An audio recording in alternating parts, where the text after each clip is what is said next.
Hi everyone, so my name is Ruth Charnock and this is the talk for Mantras of the Future's LCN network series, which brings together and celebrates the breadth of critical and applied creative practices in Lincolnshire, and the series is designed to support local creative professional development, peer learning and networking, as well as critical conversation and debate.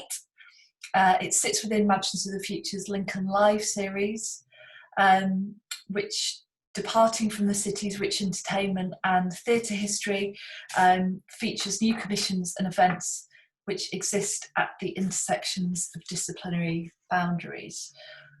So I am a associate artist at Mantras of the Future.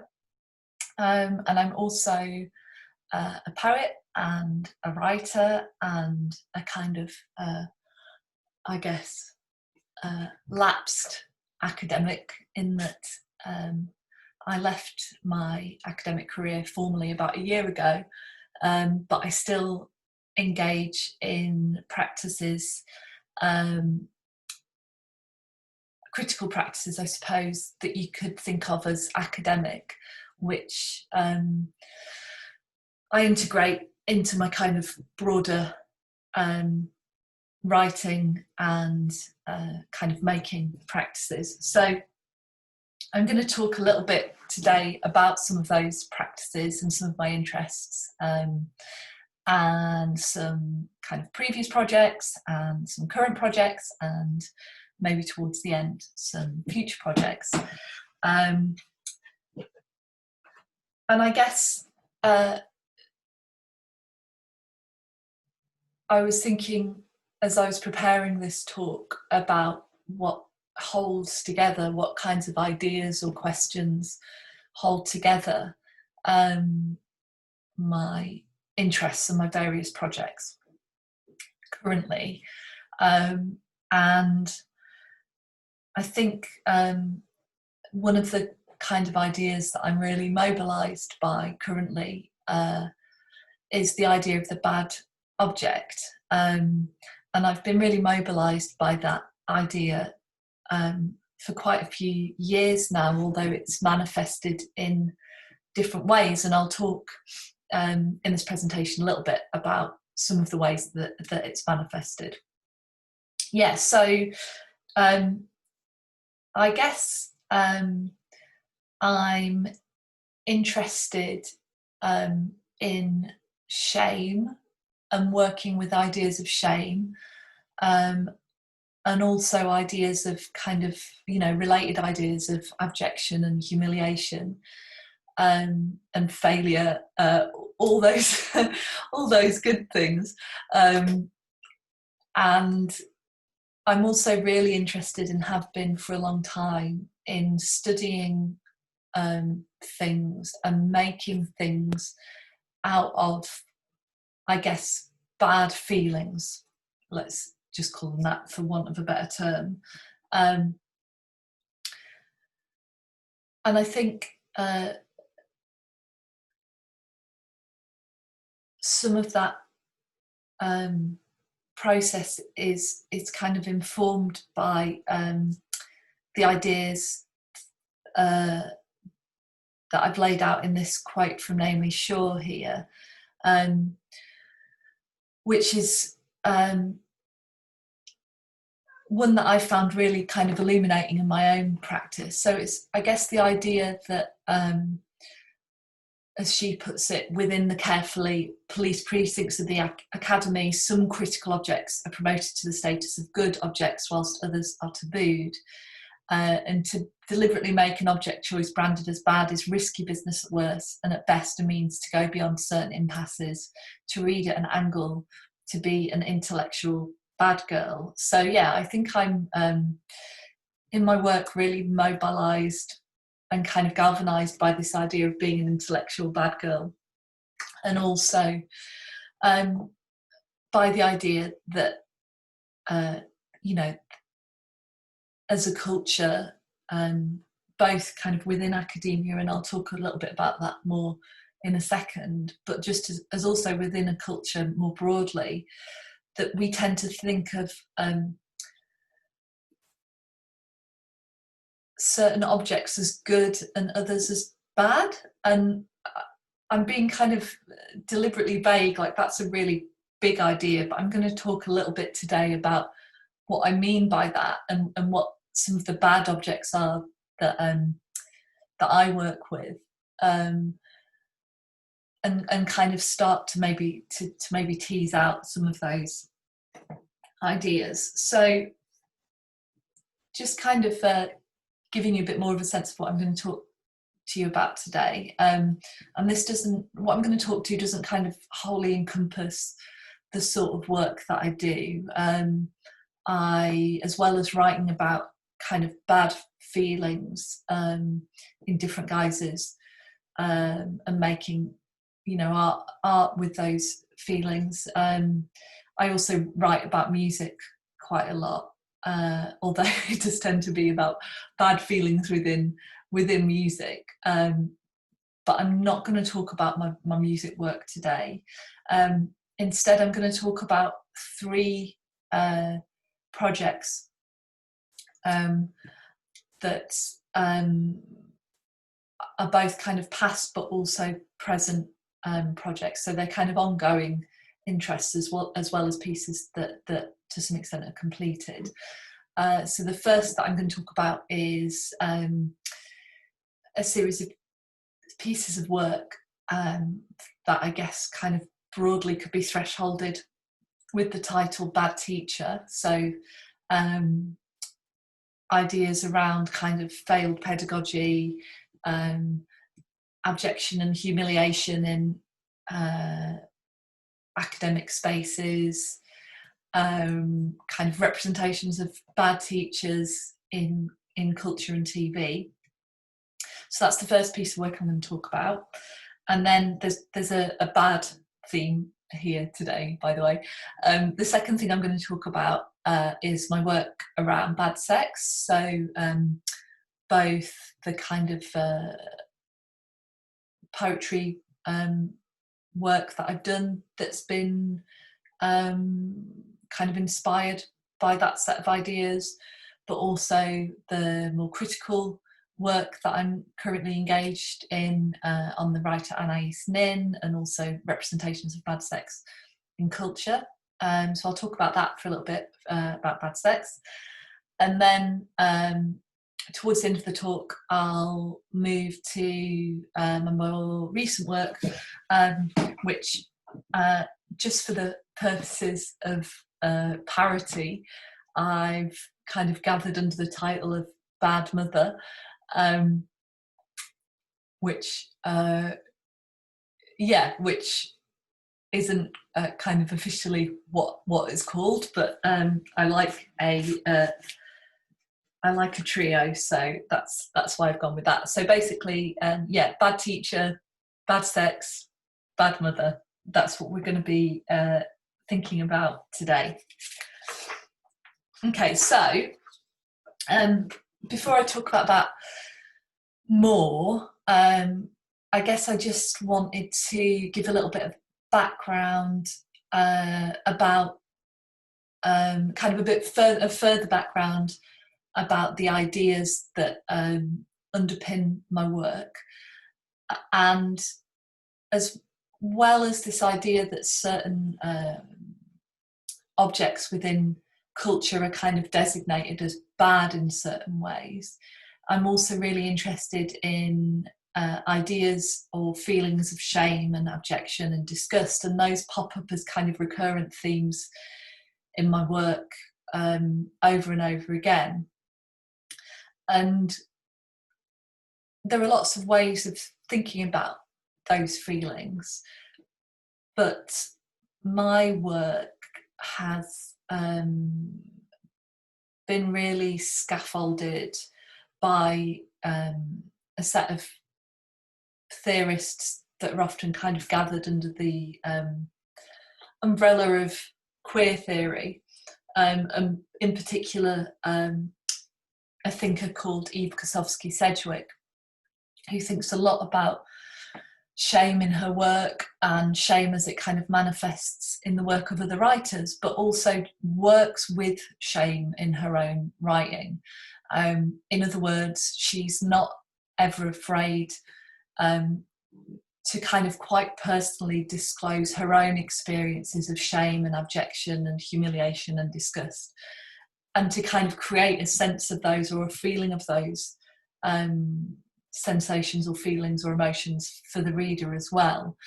And she talks about, and this is something that's going to kind of come up a lot in the work that I'm presenting today, the way, I guess you kind of call it contact shame, really. So the way in which shame particularly operates to make us feel kind of contaminated and infected by it, if that isn't too loaded a word at the moment.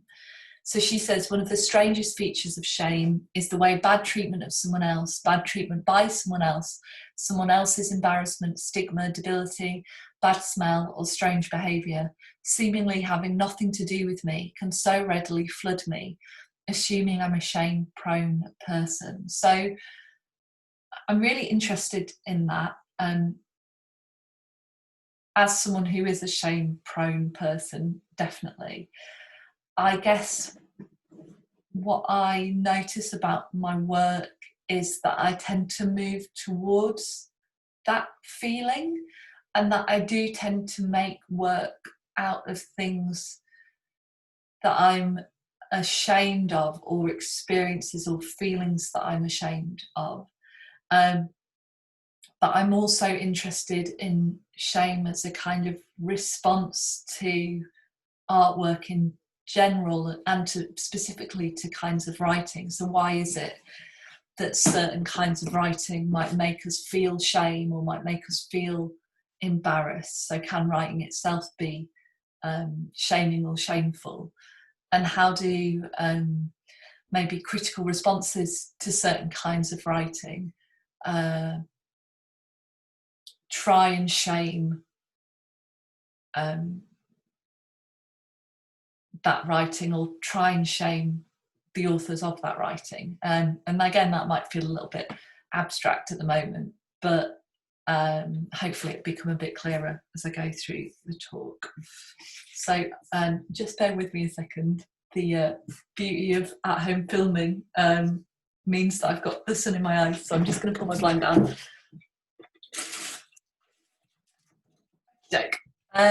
So I'm going to start kind of the main bit of my talk now, and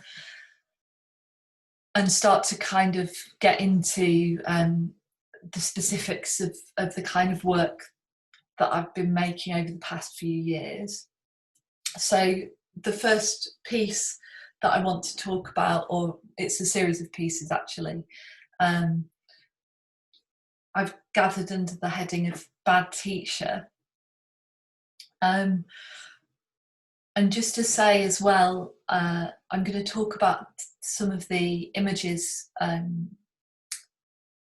that go with this work, and the majority of these images are by the photographers Adam O'Meara and Mike Downing, and they're a really interesting and kind of, I think, provocative set of images taken in academic spaces that think about the kind of feeling of those spaces, or I guess, you know, multiple feelings of those spaces. So the way that they're set up, the kinds of furniture in those spaces, the kind of marks in those spaces, the way that we occupy them, either as students or teachers or other kinds of bodies within universities, those kinds of things. So I will talk a little bit more about those images, but I just wanted to kind of gesture towards them here, and to give credit to Adam and Mike for taking those, because they've been really influential on my own work. Okay, so Bad Teacher. So I have been an academic for close to 10 years, and I've worked in a couple of academic institutions. And I've also had a real interest in the way that teachers and lecturers are represented in popular culture, and also in thinking about the personal experiences, as in my own experiences of being an academic, but also the experiences of colleagues and friends, particularly as kind of characterized by humiliation and shame, and kind of abjection within academic spaces. And that's where the inspiration for this piece, Bad Teacher, came from. So I guess one of the things that characterises my work is it tends, and increasingly so as well, to move between, and I don't really like these divisions, but just for the sake of, I guess, like clarity, to move between maybe what we'd call like creative work and critical work, or personal, like anecdotal work, and then kind of theoretical, ideas-y work. And I try and undo those distinctions in my work, but there is a kind of flitting, I suppose, between the two. And Bad Teacher is a piece that doesn't move between kind of personal, anecdotal stuff and then maybe more critical or theoretical thinking.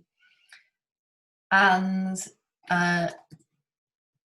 it's structured, and this is something that I like to do in my work a lot, is to take the kind of form of the idea that I'm working with, and to use that form to kind of structure my writing. So to give an example,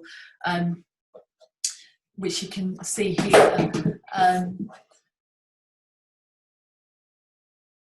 what I was really interested in this piece was thinking about how the kind of academic life is divided into a series of structures, or maybe even lessons in certain ways. So I divided the piece into lessons, but also played with other kinds of structures that make up an academic life. So the interview, the conference paper, the meeting, those sorts of things. And so I used that kind of structure to shape the piece, and to kind of present it as like a series of fragments or glimpses into academic life, paired with these images that I talked about a minute ago, so by Adam and Mike, of the kind of, I guess, like chaos and like, I suppose, as I perceive it, kind of brutal ugliness of a lot of academic spaces, like where you get, you know, chairs crammed together, and going back to this slide, like weird stains on the carpet, you know, what is it, where did it come from,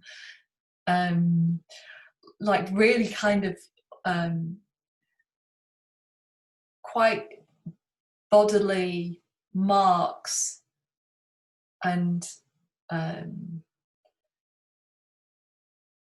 kind of incongruities within spaces that are designed to be quite uniform and banal and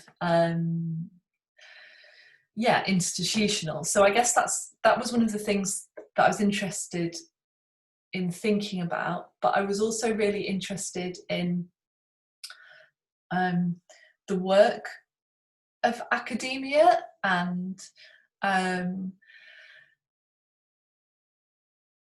in exploring my own experiences of being intensely overworked throughout my academic career, and what that felt like, particularly when kind of interacting with students and having the experience of feeling like I was putting in a lot more work than they were. So this excerpt from Bad Teacher that's down the side of this slide that you can see here is one such scene from that experience. So it's the description of an encounter where I've been teaching like a huge amount, kind of fresh out my PhD, and working and cramming novels and just feeling like I was generally really winging it, and then going into spaces where I felt that you know, and it is my perception, it's not necessarily that this was the case, but going into spaces where I felt the students really weren't kind of keeping up their end of the bargain as I saw it. And I guess that's one of the things that I'm interested in exploring in this piece, is those moments where patience or a sense of a kind of pedagogical contract snaps or breaks down, and what happens in those moments of breakage or rupture or conflict. And so this account is one where I felt that the students weren't listening. I reminded them that they'd chosen to be there, and that if they wanted to leave they could, thinking in my naivety that would that kind of reminder that they'd made a choice to be there would somehow wake them up, the students, and that they'd you know, kind of straighten up and start working like good students. But instead what happened was, you know, when I said, as I write here, you know, you don't have to be here, if you want to leave, just leave. What happened was a student actually did get up and leave, and it felt like a very, for me, kind of humiliating, but also really interesting moment. So that's one of the things that I talk about in Bad Teacher.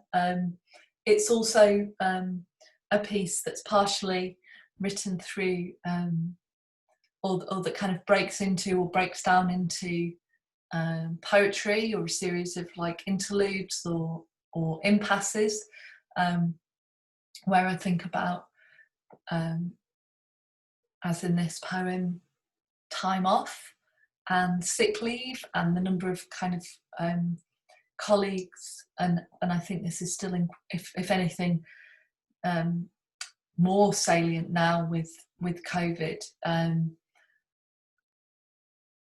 the physical and psychological toll that academia, as it's currently structured, has on workers' bodies, is something that I've experienced firsthand, and through relationships with people that I care about, and ongoingly so. It's partly what led to me leaving university, was kind of just ongoing, you know, relentless experiences of having to work against my body and against my kind of emotional and psychological well-being, and it's something that I explore in this piece, which, as I said, is a kind of interlude, which was inspired by just seeing people going to work when they were really ill, or working through their sick leave. So that's something that I'm interested in. It's something that I was very keen to kind of resist in my own academic life, but proved really difficult to resist. And I guess making work about it was one way to to try and carve out some kind of space of resistance. Another thing that I talk about in Bad Teacher is other people's kind of encounters with abject academic spaces. So this is a kind of return to like the idea of the interview, and how the interview can also be the thing that signals the end of an academic life, as well as perhaps the beginning of it. And I wanted to think, I suppose, about what it feels like to leave academia, and whether there are kind of or what the exits feel like, I suppose, and what the kind of afterlife is of the academic. I think this this image by Adam and Mike gives me a kind of afterlife feel, like the long white corridor. So that was another thing that I was really interested in exploring.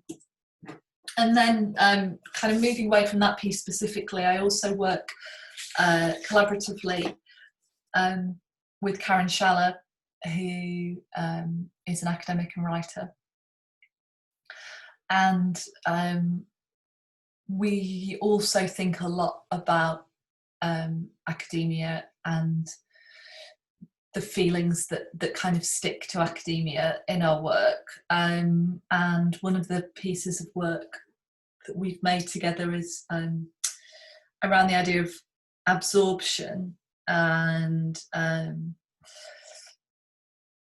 came out of us noticing that the idea of absorption was being used as a kind of figure for the good academic. So one that was, you know, the academic who's able to take students in and who's able to lose themselves in their work. But we also noticed at the same time that absorption was also this word and this idea that was popping up to kind of denote the often female invisible labour of academia. So where work's kind of being soaked up by certain bodies in the university, so that other more privileged bodies can absorb themselves in their research. And one of the things we think about in this piece is kind of furniture and academic furniture. And so the idea of like the luxurious and, you know, swanky professorial chair, as in like literal chair, like leather chair, versus the kind of shitty, uncomfortable chairs we had to sit on. And I guess, you know, all of this work around the Bad Teacher has been about working between the fantasy of what I thought being an academic would be and the reality of what it felt like, and thinking about those kinds of frictional points between the two. Yeah, and so I'm really interested in my work in exploring kind of collaborative practices and thinking about collaboration as a feminist practice, and trying to kind of push against that fetishization of like the individual writer or artist, and think instead about what might be the structures that allow that fantasy of the kind of individual artist to be, and also just making work that feels relational and that registers relationships and relationality, and kind of, you know, exploring, I guess, like ideas of ego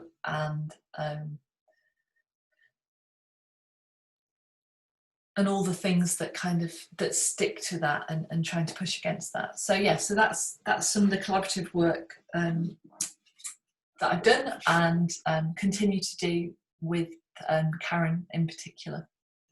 Okay, so that was Bad Teacher. Now I'm going to move on to another aspect of my work, which is bad sex. So there's no way of avoiding kind of puns here or innuendos. I guess I've been interested in bad sex, although I'm not sure that I would have termed it as such since I did my PhD, which was about 10 years ago. And I was really particularly interested in a writer called Anais Nin that I'll talk about a bit more in a second, and who I'm still really interested in. But more recently, my interest in bad sex has kind of broadened out from Nin to thinking about what that term means in contemporary culture. So that idea of bad sex, it seems to be popping up a lot over the past 4 or 5 years in loads of different guises, whether that's through the kind of debates that underpin the Me Too movement, or through kind of like self-help culture, or through certain kinds of discussions that are happening in the art world, and in all sorts of ways. So I guess that's what I started to notice a few years ago, was that this term bad sex was popping up a lot. And then I started to kind of notice bad sex everywhere. And so that's what I've been thinking about. And I guess at the moment, that interest takes a few different directions. So one direction is through this writer Anais Nin, who you can see here. Another way that interest is manifesting is through my poetry. So quite often over the past few years, my poems have been about or interested in sex and relationships. So this piece in the middle, Bad Girlfriend, is in part about that idea.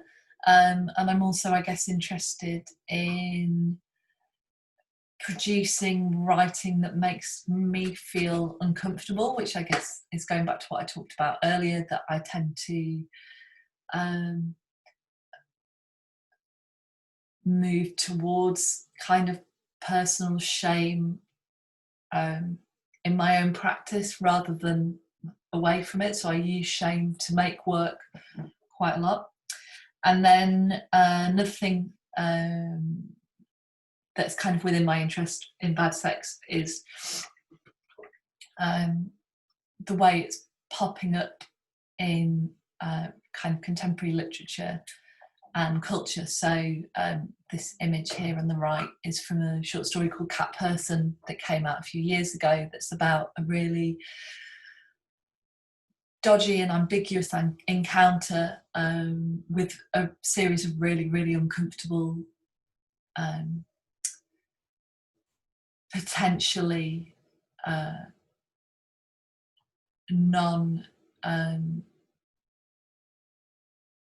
potentially kind of violatory sex scenes in it. So that's what happens in the story, and I guess I'm interested in both the way that those sex scenes are written in the story, but also the response, the kind of critical response to Cat Person. So I'm just mostly going to talk about my interest in Anais Nin in this section. And I guess what really draws my interest in her is the way in which the kinds of sex scenes that she writes have caused so much kind of critical backlash and controversy. And I guess I'm just interested more broadly in thinking about female authored sex scenes, but also just female sexuality in general. And I think this take on it by Charlotte Shane is really interesting.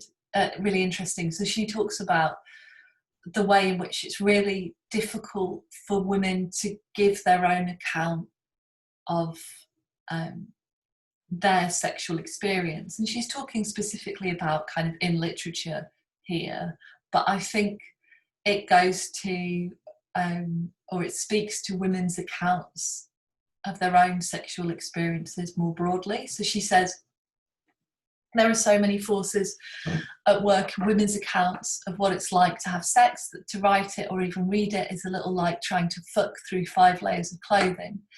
Is this feminist and do I care? How can I tell a story that's titillating when titillation isn't the point? How does a woman maintain authority if the truth of her arousal dovetails with the most familiar male fantasies? Yeah, so I'm interested in those questions. I'm interested in how women make things from their own sexuality and how they make things out of sex in the broadest sense. And I'm kind of specifically interested in the book that I'm currently writing, which is about Anais Nin and contemporary culture, in how what we deem to be a bad sex scene or what we deem to be bad sex can tell us a lot about what we want from sex as it's represented in culture. So to give an example, Nin was really famous for writing erotica, which came out mostly in the 70s. And that erotica was really popular in the 70s, but then when it was kind of returned to by critics in the 90s, that same erotica was judged as kind of disgusting and paedophilic in some senses and poorly written and all of those things. So I guess what I'm interested in there is how can it be that a sex scene in one moment and one era can be what culture seems to want, and then in another era can be kind of critically shamed and slammed. And you know, what can those two different sets of reactions tell us about that culture and its feelings about sex at any given point?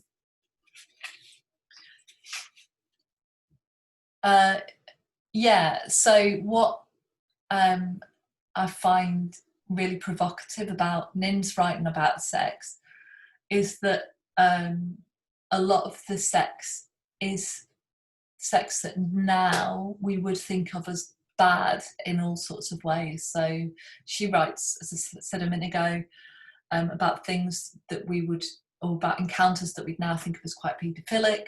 She writes about incest a lot.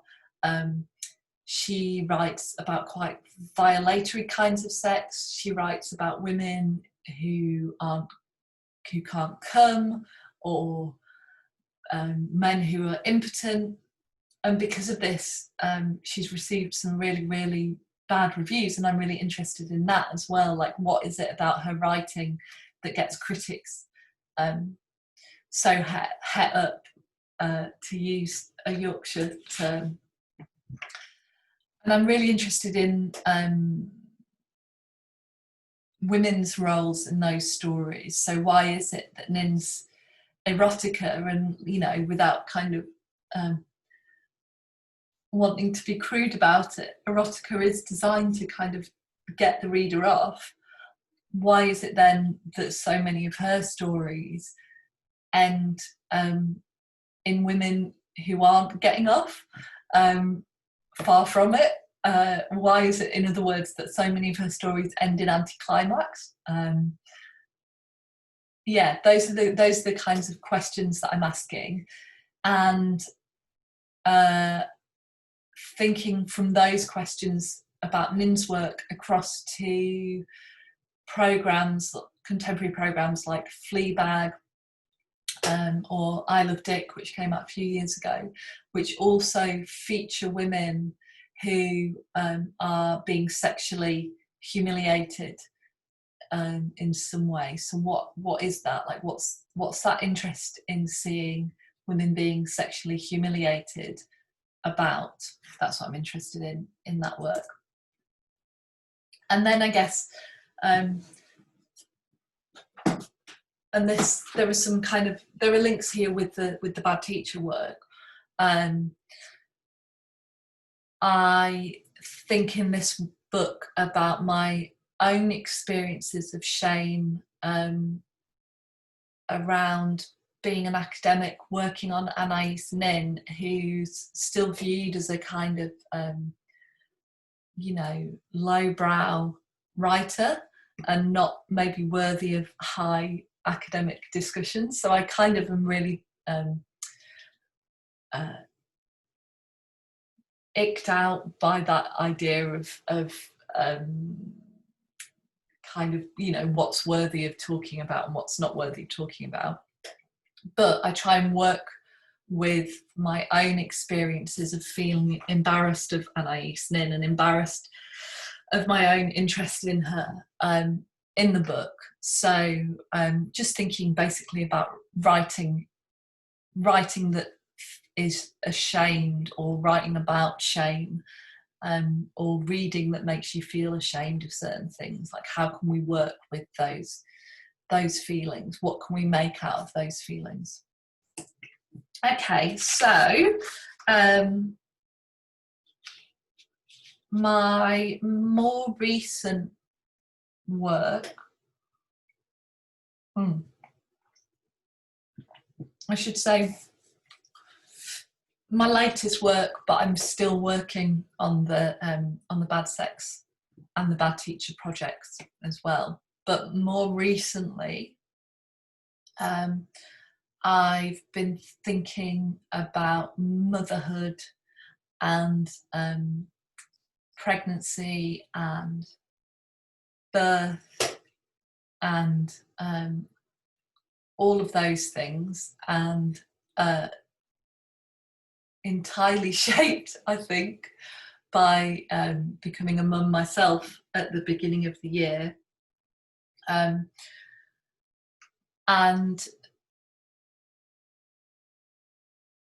I guess, as every parent probably feels their own version of, finding that to be an intensely complex and sometimes really difficult experience.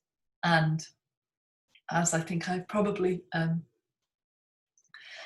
given the sense of already, when I have a difficult experience or a difficult set of feelings, I tend to kind of run headlong towards them and try and make something out of them. So becoming a mum has been no different.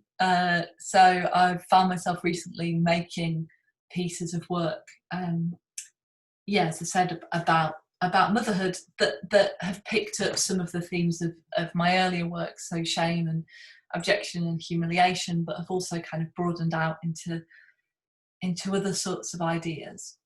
So I'll just talk briefly about what I'm thinking about at the moment. So my latest piece of writing is a piece called Mother Wound, and it was inspired by I guess the kind of emotional shock of becoming a mum, and the kind of physical shocks of pregnancy and labour and early motherhood, and thinking particularly about the kind of idea and metaphor of stitching and knitting. So obviously a wound is something that needs stitches, but in the early days of being a mum, there was also a lot of knitting and stitching happening for my son. So blankets, clothes, those kinds of things. And I used that idea of stitching and knitting to shape this piece. So you can see here on the screen that there's kind of dashes between the sections of the work to kind of denote stitches.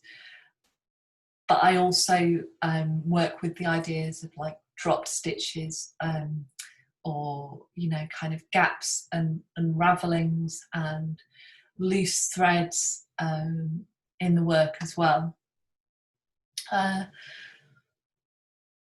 So this piece, Mother Wound, is again moving between kind of personal experience and thinking and feeling with personal experience, and then thinking with more kind of critical texts. So I think about the work of the child psychologist Donald Winnicott. I use some feminist theory, but I also think about kinds of scenes of motherhood that I've experienced. So, you know, what does it feel like to try and get a baby to sleep for hours and hours and hours? Or what does it feel like to have surgery after birth? What does it feel like to encounter your own relationship with your mother when you're a mother? What, you know, how have those encounters played out? All of those things. So I think about those things in the piece, and I also think, and this kind of brings me to towards the end of my talk, but also opens out into my next pieces of work. I think a lot about the kind of objects. Winnicott calls them transitional objects, which doesn't really matter, and I won't go into that now, but the kinds of objects that my son has become attached to, one of which is this carrot, Javier, but also objects. I'm really interested in thinking about how objects are represented in children's stories. So as I say here, a lot of children's stories features floppy objects that are coming apart at the seams. So I'm really interested in that, yeah, like kind of threadbareness and loose threads and knitted objects and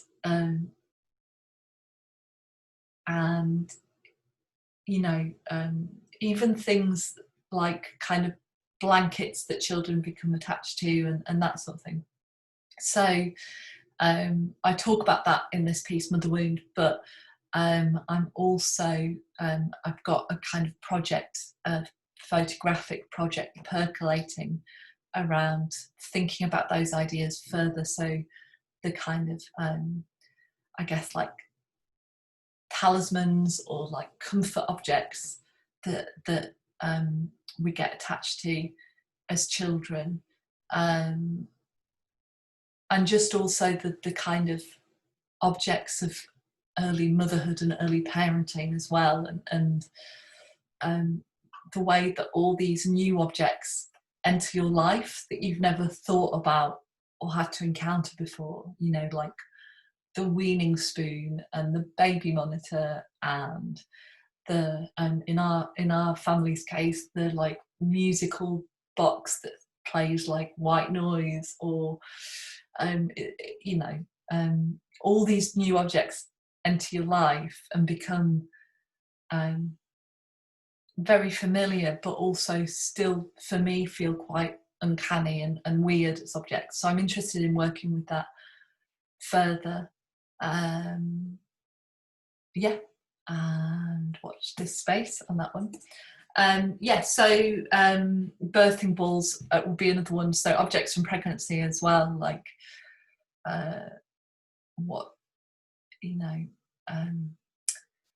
I'm interested in what I can make out of those objects, and how I can transform them and think about them and think through them in certain ways.